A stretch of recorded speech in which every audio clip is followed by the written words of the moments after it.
என்ன சொல்றீங்க? வாழைப்பழம் ஜிம்முக்கு போயிருக்கா? ஒரு நாள் காய்கறி கூடையில ஒரு மிகவும் ஒல்லியான சிறிய வாழைப்பழம் இருந்தது. அது தன்னையே கண்ணாடியில பார்த்து, அடடா, நான் ரொம்ப ஒல்லியா இருக்கனே, மத்த பழம் எல்லாம் சின்ன சின்ன மசிலை காட்டுறாங்க என்றது. அது கிட்ட மாம்பழம் கிண்டலாய் சொன்னது, நீயும் ஒரு நாள் ஜிம்முக்கு போய் உடம்பு ஏத்தலாம் இல்லைன்னு. இத கேட்டு வாழைப்பழமோ அது பெரிய காம்படிஷனா எடுத்துக்கிட்டது. வாழைப்பழம் ஜிம்முக்கு போச்சு. அங்க எல்லா பழங்களும் எக்ஸர்சைஸ் பண்ணிக்கிட்டு இருந்தாங்க. ஆப்பிள் ட்ரெட்மில்ல ஓடுது, பேரிக்காய் புஷ்அப் அடிக்குது, தக்காளி ஜம்ப் ரோப் பண்ணுது. வாழைப்பழம் சொல்லுது, நானும் ஸ்ட்ராங்கா ஆக போறேன். வாழைப்பழம் ஒரு ரொம்ப சின்ன வெயிட்டை எடுத்தது. அது கடிகாரத்துல இருக்கும் பேட்டரி அளவுதான் இருந்தது. அது தூக்கினதும் ஐயோ என்று சாத்தம். அது முட்டி குலுங்குது, தோல் கடைசியா நடுங்குது.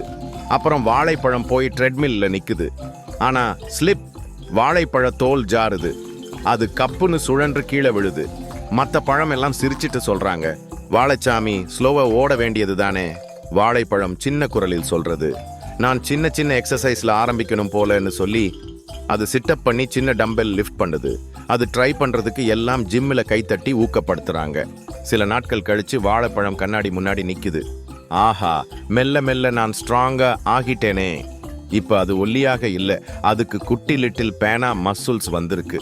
அது கான்ஃபிடென்ட்டா சொன்னது, சின்ன படிப்பு பெரிய மாற்றங்கள்.